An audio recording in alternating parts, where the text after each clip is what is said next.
Yo, what's up, guys? It's your boy Bernie here along with Brad. What's up, y'all? And today, guys, like I talked about, doing a more podcast style, we have here, of course, Brad, former teammate of mine, former high school friend. Well, still friend, but high school is long gone now. It seems crazy to think about. But nevertheless, we're here to talk about some NBA topics today. First of all, of course, we got the Donovan Mitchell, Rudy Gobert, what's going on with their relationship. We, of course, have the Isaiah Todd, Jalen Green, what's their NBA future looking like. And, of course, we have some Steph Curry, Kevin Durant drama that just seems to never go away. It seems like it's a long telenovela saga that keeps going on and on. And then, of course, we're going to be talking a little bit about this Bulls 30 for 30 and what we think about it, what we're expecting from it. But let's first, like we said, talked about the beginning. We got to talk about this Rudy Gobert stuff.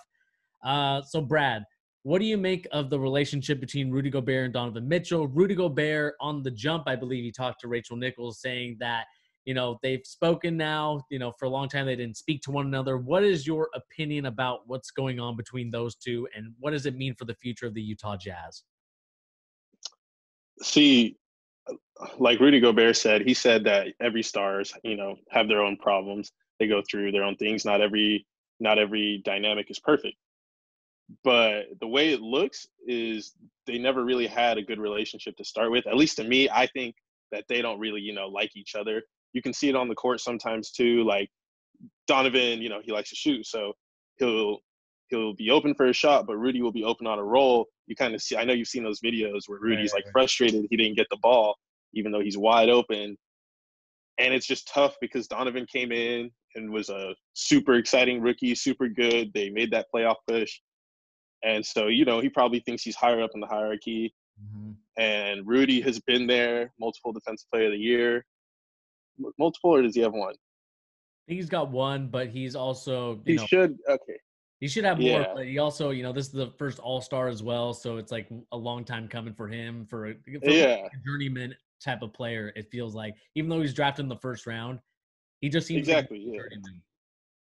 Yeah, on the come up. So he thinks he's a star too now, and they both are for that team. So it's just kind of hard because it seems like they're butting heads, and the coronavirus is kind of used as an excuse to on Donovan's part to say, all right, it's either me or him.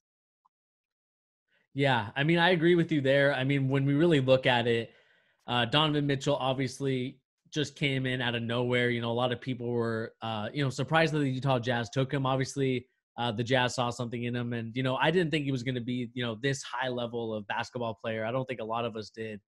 He kind of was a surprise for many of us, but at the same time, it was cool to see him grow and stuff like that. But I do think at Hmm. some points his ego did get the best of him, and rightfully so. I think a lot of these young NBA players that come into the league now, they do the same thing.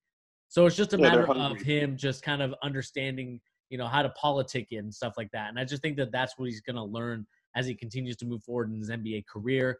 The Rudy Gobert stuff is interesting. Obviously, he didn't take it very seriously, and almost like karma came out of nowhere and just bit him right in the butt.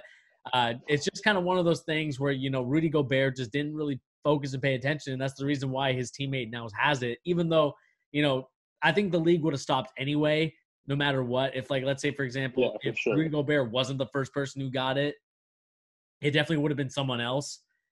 So it's Hmm. more of just because he was the first player that officially got tested and officially had it, is the reason why the league stopped. That's why a lot of people are putting the blame on him for the league stopping, and they're putting a lot of blame on him for the relationship with Rudy, excuse Which me. is like kind of messed up. Like I think people are just using him as a scapegoat because yeah, like you said, eventually it would have stopped because the virus was spreading so fast is they couldn't even take the risk of having the league continue. Yeah, exactly. So I guess the next question will be, if you're the Utah Jazz and you see this whole ordeal going on, do you stay the course with these two, or do you feel like you need to trade one of them to go forward? If I'm the Utah Jazz, I would try to keep both of them just because it's hard. It's hard to find two players of their caliber so super easily. Like they are a good playoff team. They could make a push. They were one or two pieces away. They added Clarkson, and he's been good for their team. So I wouldn't just necessarily trade them. See if you can work it out. If they can't work it out, and Donovan is super serious about me or him, I would probably marketing wise, it'd be a good idea to keep Donovan. But if you want to win, I would probably keep Gobert because guards are a commodity. Like every draft class has super hot guards coming up. The league is full of crazy good guards. It's super hard to find a player like Gobert who can essentially shut down the paint for a team on on the defensive end. Yeah, I mean, this is one of those things where, like you said, it's between Rudy Gobert and Donovan Mitchell. It's like, are you more on the side of the guard because they're a commodity, or are you more on the side of Gobert because he's a defensive stopper? A little bit older at this point in his career, 27, not the oldest, but at the same time, for the Utah Jazz, this could not have come at a worse time. Not only because the virus stops them from playing and continuing the game of basketball, but it also kind of, is breaking a relationship that Quinn Snyder and the Utah Jazz general manager kind of have to figure out. What is the best logistics possible? Is it possible for Rudy Gobert and Donovan Mitchell to be together in terms of playing with one another, or does it make sense to trade Donovan Mitchell or Rudy Gobert? And I think I'm gonna have to go with you might have to trade one of them. And I think that if you do have to trade one of them, I think it's Donovan Mitchell. And I guess this is going to lead to the next question is like, where, if you are trading Donovan Mitchell, where do you send him? To me, I think the best place would be the Atlanta Hawks. I know that you're probably not going Oh, to agree with it. But I just think that they have the draft pick necessary and all the pieces and the assets to trade to get a guy like Donovan Mitchell. And I think it makes sense financially as well to also get him because he's going to be coming up to a new contract at some point. And I think that it makes sense for me, at least, to trade Donovan Mitchell to Atlanta. And I think that's probably the best landing spot for him because I think even though the guards don't play defense, I still think that Donovan Mitchell and Trae Young's offensive ability can outweigh the defense. I don't know. Just because they're a little undersized. Donovan's like 6'3", right? I think like 6'3", 6'4". So he's kind of undersized already for the two positions. So if you had him and Trey in the same backcourt, the defense would not be pretty. That's for sure. But yeah, the offense would be nuts. But would you really give up Cam Reddish for that? I mean, I probably wouldn't. I mean, because for me, what I see the Atlanta Hawks, and I've talked about this in numerous amount of videos, is I see them as a Golden State Warriors light type of team, where they kind of build through the draft and then eventually get that free agent piece that helps them get over the hump. And I think that they're still waiting for this year's class or next year's class. I believe is going to be like Giannis and all those other guys when they come up, All the big time free agents, all yeah. the big time free agents. I think that they're going to do something like that. So it's just a matter of, do you stay the process or do you kind of break it up and move forward? Because I mean, I kind of said the same thing about the Los Angeles Lakers. I said, wait for the free agency class. You'll probably get somebody. But the Lakers decided, you know what, we're just going to trade our assets and get Anthony Davis. So I think it just depends on what you want to do. And I just think that the Atlanta Hawks in the end will probably go on the side of staying young. It's just a matter of now, like we talked about, I mean, this just goes back to the first question. Like, how do you save this relationship? I mean, yeah. If you have to trade him and they pick Donovan, you want to trade him somewhere where he'll be happy because I'm sure he wants to win since he's coming from a winning team, a team that's made the playoffs multiple times. And if you send him to the Hawks, I have no doubt they would be a playoff team. Just how far could they go? Um, a team I'd probably like to see them trade him to would be the Lakers if we could land him, just because he would work beautifully with LeBron and AD. That dynamic, he's exactly what we need, a half court playmaker. But realistically, a team that has the pieces to trade for him would probably be like the Grizzlies. The Grizzlies would be good. John Morant and Donovan Mitchell in the backcourt, and they have the pieces, the young pieces. I think they're kind of overloaded. They don't know they have such a deep rotation. They have Tyus Jones, they have DeAnthony Melton, somebody I like a lot as a player. He plays defense, he can pass, he's an X factor player, you know. And they have even like big names. You could even trade Brandon Clark and manage to get like Brandon Clark, DeAnthony Melton, and Tyus Jones could get you Donovan Mitchell. Yeah, I mean, like you said, there's many, many opportunities for a guy like Donovan Mitchell to get numerous amount of teams. But what about, let's say, Rudy Gobert, if you decide to keep Donovan Mitchell as your centerpiece for the future? What do you do with Rudy Gobert? Do you like what team do you think could use him, or what's the trade value and what's the trade market for a guy like Rudy Gobert? The market for Rudy is definitely smaller just because he's older and he's a center. Not many teams are trading for centers, especially centers that can't spread the floor in this era. So I would say the Celtics, because they have the pieces to trade for him. His market would probably be low, but the Celtics, and they have a huge gap at the center. Um, I could even see the Thunder making a swap, since they love defense and height so much. You could even swap Rudy Gobert for Steven Adams, see how that works. Steven Adams is a good playmaker too, so I think he'd fit better by Donovan Mitchell, someone who can shoot off the dribble and create for himself. But also you have Steven Adams who can, get the ball, run a little curl screen, and get him just an open look or something. Yeah, I mean, would you be even surprised if the Clippers try and make? They probably don't even have the cap space for it, but would you be surprised if they decide to get him? I wouldn't be surprised. The Clippers will do anything to hold down the Lakers. Like they would do anything. Yeah, and I think I agree with you. I think the market for Rudy Gobert is very small, and like you, the Celtics probably to me make the most sense out of any team out there. I mean, you can maybe make a case for the Golden State Warriors, but there's a lot of stuff and implications they have to do there to get it, and you obviously don't want to give up that first round pick, whatever it is, because it's going to be a high lottery one, and I think that eventually that you're going to have to pick your piece for the future, as Steph Curry and Klay. I know Klay Thompson and Steph Curry aren't old per se, but I think that it's almost getting to that time where you need to decide, whether or not you decide to move on from those two and go young, or do you try and get someone new for the future, or do you just stay the course and you trade that pick and get some good players? I mean, that's going to be, I think, a team to watch out for who has that first round pick. Obviously, they probably take a guy, if they're the first number one overall pick, they'll probably take a guy like Anthony Edwards, I believe. Some guard, I think, is what they're probably going to go for. But nevertheless, like you said, like the market's just so small for Rudy Gobert. It makes no sense to even try and trade him. Yeah, like I can't really think of teams that would want him. Like maybe I would say the Rockets because they don't have a center, but they definitely don't want him. They definitely don't want him. No, they're very, like, I've watched a couple of coaching videos on like the Rockets and how the small ball works for them. It's actually kind of Yeah, interesting to watch and see, like, oh, okay, I see what they're going for. But at the same time, the traditionalist in me just kind of wants to be like, yeah, you still need someone that's over 7 foot to rebound and do stuff. yeah.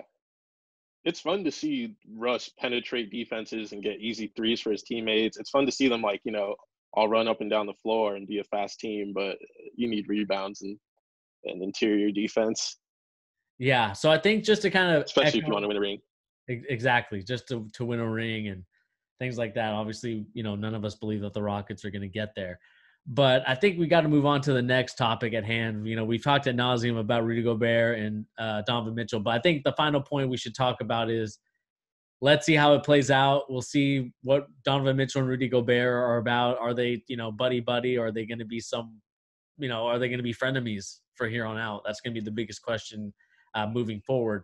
But like I said, let's talk about the next topic, and the next one, of course, is Isaiah Todd and Jalen Green deciding to go to the NBA G League and do it that way instead of traditionally going to college and playing.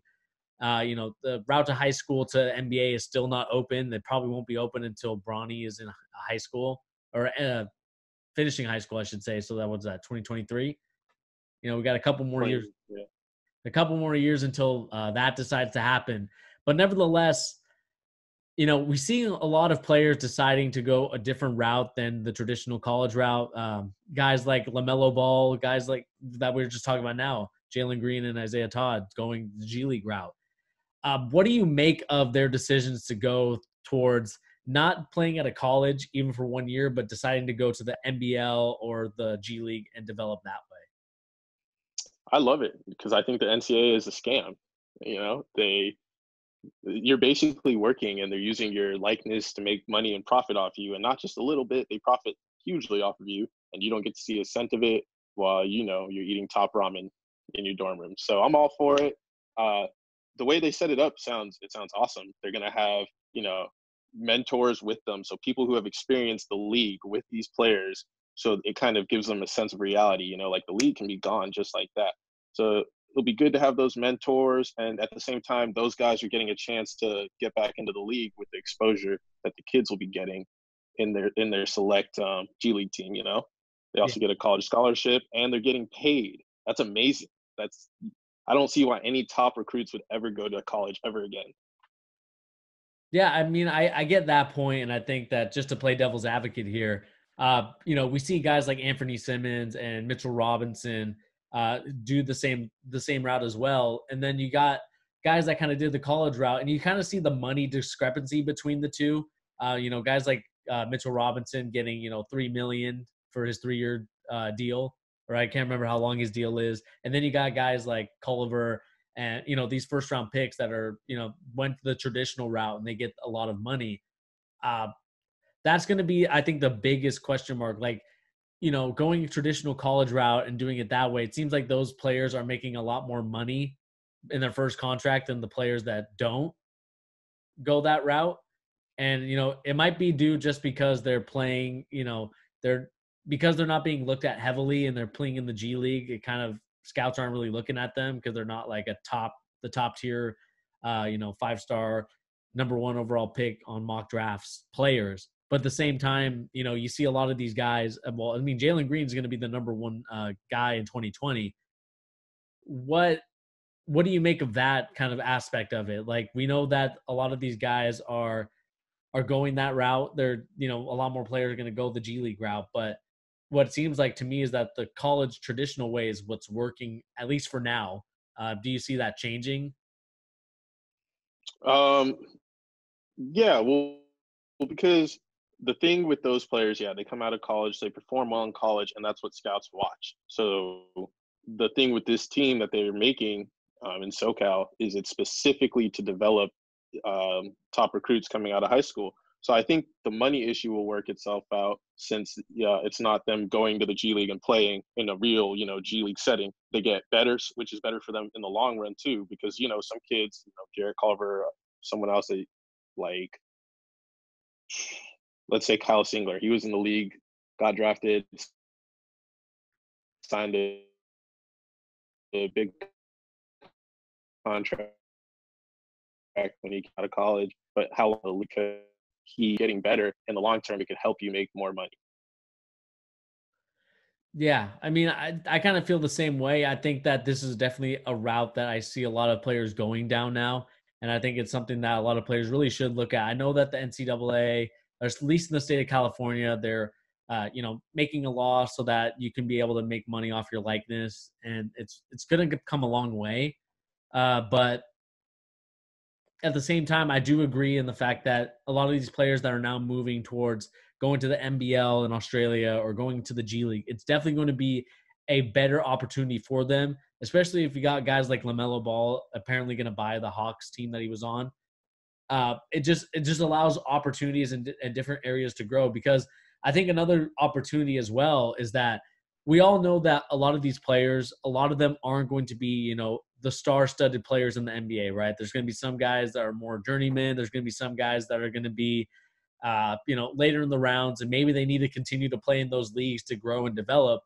And maybe some players don't even pan out to play in the NBA, and they end up going to play overseas. And I just think that playing in different areas and giving players more opportunities to play in those areas gives them a greater exposure, and it allows teams to kind of be like, all right, you don't make it in the NBA, but if you ever need an opportunity elsewhere, whether it's Australia, whether it's Spain, I think you have the great opportunity to do that. And I think that that's what this is really going to be about. Jalen Green and many other high level recruits going to play overseas rather than, or in the G League rather than play in college. Yeah. Also with that, since they're not going to college, they can accept endorsements, and it's all about your brand these days with social media. So even if they don't make as much money getting out like with a draft contract, they have endorsements. Like Kyle Kuzma is huge. Everybody knows who Kyle Kuzma is. His social media following on Instagram and Twitter is huge,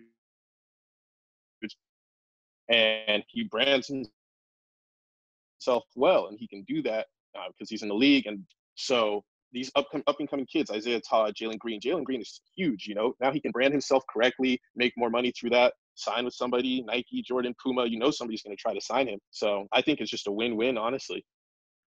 Yeah, I mean, obviously we're now in unprecedented times, you know, with this virus going on. So it's going to be interesting to see this generation, you know, from 2020 on up, seeing how this stuff has affected them in terms of the bag. Because I know a lot of these places and companies are hurting right now. I mean, obviously, I think Nike's going to be okay. Adidas is going to be okay.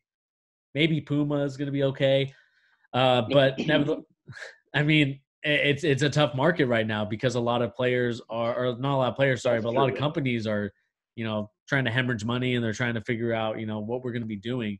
So That's true, but also you could say that's why they would race for a player like Jalen Green, because they know as soon as this time is over, you can jump on that player and market him, make as much money as possible. yeah, and that's a great point. I mean, we don't know what this pandemic or whatever you want to call it is going to bring up. But it is a great point that like these players are going to be obviously vying for us. They're going to, the team or the companies are going to be vying for their signature to sign with them. It's just a matter of, you know, how well are they marketable and stuff like that. So it's going to be interesting to see, especially guys like Jalen Green, Isaiah Todd, Jalen Green especially, just because he's, you know, the number one projected guy in the 2020 class, seeing how he projects next year in terms of where is he going to go in the draft. Obviously, he's going to be a top 2 pick, it looks like, just from mock drafts and whatnot. But, you know, let's move on to the next topic. And all right, guys, going from the Jalen Green and Isaiah Todd topic, we're now going to be moving on to the more interesting one, I feel like, and that's, of course, the Steph Curry, Kevin Durant drama telenovela saga that seems to be going on since, what was it, 2014? Like this thing has Yeah, been a huge talking point, especially those past couple of years. But it seems like there's another book called what is it called again? The Scoring Machine, the victory machine. the Victory Machine. I can't remember what the Golden State Warriors beat writer's name is, but very popular beat writer for them.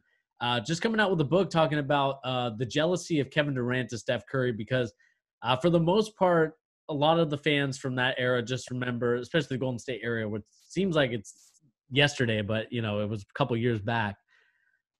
It seems like it was only yesterday where we just kind of talked about Steph Curry, Kevin Durant, Klay Thompson, how this was going to be a dynasty from here on out, especially if Kevin Durant re-signs. It was going to be over for the NBA. A lot of NBA fans crying, including myself, wanting some, For real.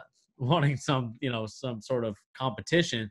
But nevertheless, it ended, and it was just due to a lot of things. But you know, the thing that he spoke about in the book is that Kevin Durant was jealous of Steph Curry for getting all the attention and for being basically credited with the victories and credited with the team's success. Like, what do you make of Kevin Durant and his kind of jealous mentality that he has for Steph Curry and many other players that were in the Golden State locker room? Well, I mean, first off, it's the media, so I don't know how seriously you can take those words. You know, it was Ethan Strauss. He was the writer of the Victory Machine, Strauss, and yeah. I feel like, yeah, I feel like him and KD just have a sour relationship. But there is a grain of truth to what he's saying. I don't think KD was he was more like envious of the fan attention that Steph got, you know. But it's only right because Steph was their golden boy. You know, he brought them their first ring before they got KD, and he won 2 MVPs before they got KD. Why would they love KD as much as they love Steph? You know, I Yeah. mean, he kind of signed up for it, to be honest. He should have known that was going to happen. I don't see why he was super jealous or envious. I mean, I see why, but he signed up for it. You go to another man's city, that's what you get. Yeah, and I mean, I talked about this before in the topic where it was like, this is exactly what you signed up for by going to a guy's team where Steph Curry got drafted, Klay Thompson got drafted there. They've kind of grown up. I mean, a lot of people have seen Steph Curry grow before their eyes. You know, there was one point where it was like, do we build the team around Steph Curry or do we build it around Monte Ellis? At one point, that was the question, and obviously a lot of fans were like, well, they relay more to Monte Ellis because of what he did with Baron Davis in that season where they upsetted the number one team in the Dallas Mavericks. And it just kind of goes to show you that, you know, a lot of fans don't know what they have until they have it. And it just, Steph Curry kind of revitalized the Golden State and the Bay Area's revolution of the Mark Jacksons kind of started this, but Steve Kerr kind of defined it and perfected it a little bit, I believe. Just kind of what they are today. And obviously kids, fans, they're all going to be on Steph Curry's side because that's where they got drafted. I mean, Kevin Durant had a chance to do that. I think if the team would have stayed in Seattle, I think they would have had a chance. And I think the problem is that the Oklahoma City GM and the owner, I think they were big Russell Westbrook fans, and that's the reason why Kevin Durant never got that same love and attention in Oklahoma City. Then I feel like he would have gone anywhere else, and I think that's the unfortunate part. I think if the owners and the GM really were invested in Kevin Durant, I think that he would have been the golden child. And I honestly don't think he would have left. But I think he kind of felt insulted that, Russell Westbrook, who's really kind of, I would say at that point, he was obviously playing at a high level, but I think Kevin Durant being one of the best players in the NBA already, it's like, why are you not having him be the number one guy? I mean, I feel like they did. I know they pitched it to him too. I know they did everything in their power to get him to stay. I really feel it was just the relationship with him and Russ. And you kind of saw it break down in the series against the Heat just because Russ wouldn't get KD the ball when he needed to, and they were clashing as alphas. And it's just kind of sad they never had a coach to mesh those two and mesh James too, because that team could have really done something. But I think they tried. Oh, the OKC fan base loved him. They loved him. And that's why they were so stung when he left and joined the team that beat them. That was messed up. Yeah, I mean, we've seen numerous reports from the Oklahoman even about, some of the articles that they made about Kevin Durant, kind of calling him, I think they said something about like choke job or something like that. And he got really offended by it. And like we know that Kevin Durant is probably one of the most sensitive players in the NBA when it comes to social media. Just due to the fact that he creates burner accounts, the fact that he responds to fans on Twitter, on Instagram, on whatever platform you can think of, he responds on burner accounts. And I think the worst part is that he responds to nobodies, but I think that stuff fuels him, and it's what gets him angry and what gets him hyped up to play. And what sucks is that even though he won his championships, I still feel like he's not happy. Like he could win 7 or 8 titles from here on out once he recovers from his Achilles injury, and he would still not be happy. He would still be going at fans and attacking them, and that's what kind of brings him kind of validation about who he is as a man and who he is as a basketball player. And, whether that's right or wrong for me to say, it just feels that way because of the way that he attacks fans on Twitter and online. I mean, and I think we're kind of straying away from the topic, at least I am. Just, going back to it, Kevin Durant, great player, obviously top 2 in my opinion when he's healthy. It's just a matter of how are we going to kind of like when is Kevin Durant going to be the man of his team? Like, is he even going to be the man of this Brooklyn Nets team when he gets healthy and him and Kyrie are playing together?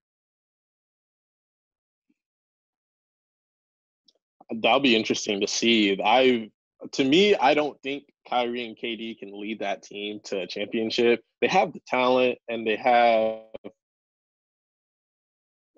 all the talent just between Kyrie. It's just, can they mesh? And are they, from what I've seen in those two in recent seasons, like KD, responding to fans and stuff, I just feel like he's kind of emotionally weak. So I don't know if he could, leading a team to the playoffs is hard by yourself.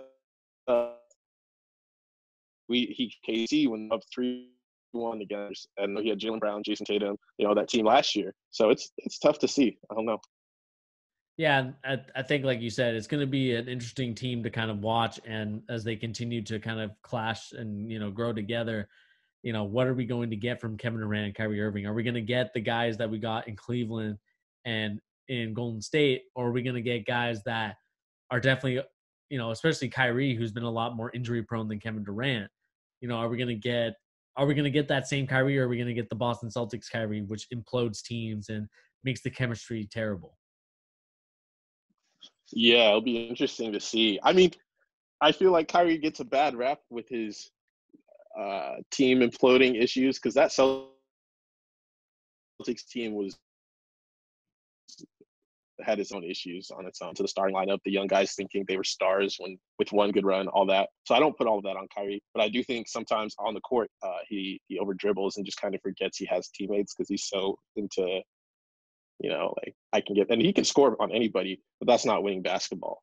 So Exactly. And, like you said, it's going to be a wait and see approach. And as we continue to monitor the Kevin Durant situation, obviously with the virus going around, we're going to have to wait even longer, especially for playoffs. And that kind of brings to a question that I forgot to even mention and talk about is because this virus has been taking over the NBA by storm. It's been taking over the world, especially sports where we try to escape from the harshness of reality of what's going on in politics, what's going on in all these mediums.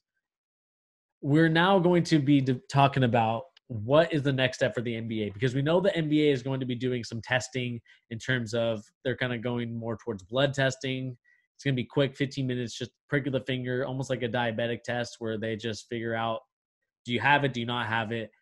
And as we now move towards going to the playoffs, what is your feeling? What's your gut feeling about the NBA playoffs as we move forward? I want them to continue. I don't want them to skip them, but I want it done as long as the teams can tune up. Because I feel like if you just throw them into the playoffs, you're going to get the best entertainment, and them as players aren't going to put out the best that they can. I feel like a 7-8 game minimum would be needed before we get to the playoffs. Yeah, and just speaking on that, as they do, I will assume that they will get a tune-up. I think that's going to be something Adam Silver kind of discusses. I don't know if you've noticed, but like UFC, they were going to do like a fight island, basically. Like, would you want the NBA to kind of do the same thing where they go to an island and play all these games? I saw they were talking about doing that like in Vegas, just secluding themselves in Vegas and playing. It'd be weird without fans, but if they're willing to do it to save the season, I mean, I'd like to see it. Yeah, and I think the next question is going to be for the first round, for example, like, are we going to go to a best of 5, a best of 7? Like, what do you think would be? You got to do 7. You got to keep it at 7. Yeah, it's not the playoffs if we don't do 7. Every team that loses is going to feel slighted. Like, even if it's just like, let's say, for example, like an Orlando Magic, I don't know where they're at right now in the standings, but let's say, for example, that they are that 8th team going against the Milwaukee Bucks. Do you think they'll be upset? No, you got to give them a fair chance. If you do 5, I mean, I guess I could see them doing it for the sake of, like we kind of have to. But even if it was Milwaukee and Orlando, I'd like to see a 7-game. At least they say they do a 7-game series, but I think the Bucks would sweep them. Yeah, and I think like you, I think a lot of fans are wanting this sort of I'm trying to think of the right word for it, but more they want some normalcy when it comes to the playoffs and getting something that's consistent with what they've been getting. It's just a matter of, you got the NFL season to worry about. You got the NBA obviously is its own market, but the NFL is just like a completely different monster right now. And I know that us as basketball fans, we want the NBA to be more successful than the NFL. We want it to, kind of be even on the same level at some points where we say like, and I think there is some there overlap there. But the problem is that right now, and, I've talked about this in a different video about starting the regular season later, like starting at Christmas Day and kind of moving everything later. I just wonder though, if this is going to take forever in terms of getting it done. I'd also, the ratings are going to go down. Obviously, the NBA is losing billions of dollars with it. Like, do you have a inclination that maybe they should do a best of 5 just for the sake of let's get it done before the NFL season starts? No, because even if the NFL season like has to start, I feel like they shouldn't be worried about it since they're their own market and they they want to appeal to their fans. They don't want to have to appeal to NFL fans, because if that's what they try to do, they'll just be losing out on the fans they already have. Um, I just feel like a best of five. So many people wouldn't be happy with that. Yeah, At least I know I wouldn't. I know you wouldn't. I know that you're a huge NBA fan, and for the most part, I think you're like basketball is like number one. I think NFL is probably not even top three, is it for you? For me, it's probably second, maybe. But I don't even watch it that much. It's NBA all day, really. I watch reruns before I watch like a live NFL game, unless it's Lamar Jackson or Holmes or somebody, Cam Newton. Yeah, yeah, yeah. Because I mean, like from your perspective, you're NBA through and through. For me, I'm more of like an all around. Like I'll pretty much watch anything. So it's like But different. would you, if the NBA brought back the playoffs, wouldn't you watch a 7 game series over the start of the NFL, since it's the playoffs? I would. I mean, obviously, I would watch the 7 game series before that, but it just depends on what it is. Like, if I'm not going to be, to be honest, I'm not going to be interested. Like, if let's say, for example, it's the Ravens versus the Chiefs on Sunday night, or it's the Orlando Magic and Milwaukee Bucks. Like, I'm sorry, I'm probably going to watch the Chiefs and the Ravens game.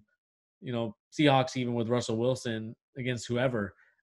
It's one of those things where we have to kind of make sure that we're setting the NBA off for success, because I think a lot of times a lot of NFL fans overlap with the NBA, and like once the NFL and college season's over, then they're like, okay, we'll go to the NBA and we'll watch it, like the last month of NBA playoffs. So it's just a Yeah. matter of what's going to be the best solution for everything here. Like obviously, I think a best of 5 series, in my opinion, is going to be the best for at least the first round, and then the rest of the rounds you can go best of 7. Okay, yeah, I can agree with that. At least just because, those teams are already so far apart in scale, it'd be kind of pointless to do 7, Yeah, especially if you need to for ratings and such and such. yeah, and like we said, like we're still monitoring the situation. Obviously, nothing's been confirmed. Uh, you know, uh, a lot of the organizations have talked to the president about trying to restart, and it's just a matter of like how are they going to get there, because we know that these organizations are losing billions of dollars, and a lot of these teams are going to be vying to get that money back and trying to vie to get to watch. So uh do you have any last second or any last minute comments? Um, on that specific topic, I think you cut out a little bit. What'd you say? on the specific topic of, yeah, yeah, on that specific topic, whether to continue or not. Last second thoughts. I hope they continue the season. I don't want them to rob LeBron of MVP and his ship. So they have to continue the season so LeBron can get his ship and his MVP and his finals MVP. Yeah. Yeah, I mean, just like you, I mean, this is going to be an interesting situation, especially for LeBron as it kind of goes towards the latter end of his career. Just figuring out, how many more championships can he get before he officially retires, and uh, it's getting there. Luckily, we got a couple more years left, so I'm happy about that. But let's move on to It the looks next like he's got at least 5 more years. 5 more Yeah. years. Yeah, I think he's got 5 more years, but I think he's got like 3 more like MVP offensively at least years left, and then I think the last 2 are going to be kind of. I mean, we'll see. I mean, this could be another topic for a different day. Yeah. Yeah. I would love to keep talking LeBron and kind of figuring out. But speaking of LeBron, we know that this next one is about the 30 for 30, Michael Jordan. We know that this generation, at least, my generation, I think our generation, we kind of watched a little bit of Michael, if that. I was probably like 6 or no, not even. I was probably like 4 when Michael Jordan kind of played in a meaningful game. In terms of like me remembering, I think that's a tough one. But nevertheless, the 30 for 30, the last dance coming out, talking about the Michael Jordan, I think it was the 98 run that they had.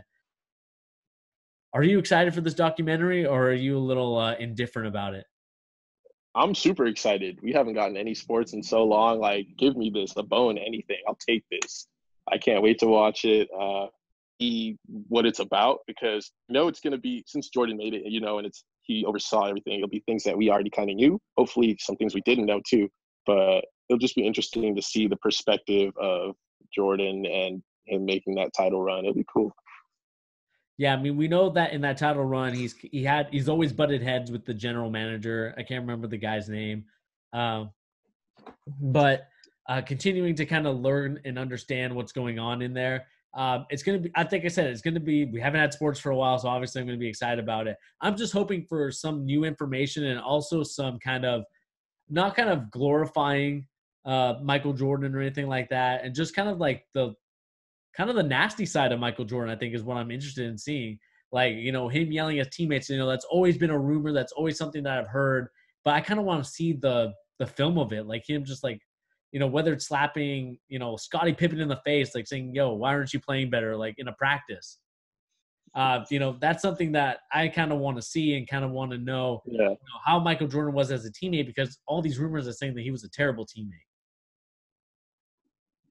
Yeah. I saw a tweet about that actually yesterday.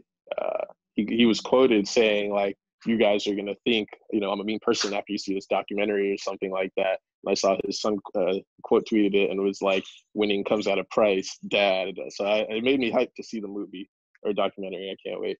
Yeah, so it's going to be an interesting documentary to watch as we see Michael Jordan in The Last Dance, the 98 championship against the Utah Jazz. Obviously, it was a close one. Like you said, I mean, I'm hoping that we're going to get a lot more information than we haven't in the past. I'm hoping that there's going to be some rare footage of, Michael Jordan doing something or saying something that we haven't seen before, because I've seen a lot of documentaries about Michael Jordan and stuff like that. So, we'll see how it is. I mean, I'm excited about it. What are some things that you're hoping you don't see in the documentary? That's going to be my biggest question. The biggest one that stands out is just a bunch of embellishment. Like I know they're going to embellish. Like it'll be things that are true, but obviously they're gonna, uplift Jordan to this podium even more. On a scale of 1 to 10, how much of a LeBron fan are you? 10, straight up, 10 out of 10. 10. But I'm also a Jordan fan. Before I was a LeBron fan, I was the biggest Jordan fan ever. Like I would not admit that LeBron was the GOAT. It took me years to admit that. Yeah, I mean, like obviously our generation and the next generation coming up with us, we're LeBron James has been our guy that we've seen for this long because he's the closest thing that we've had to Michael Jordan.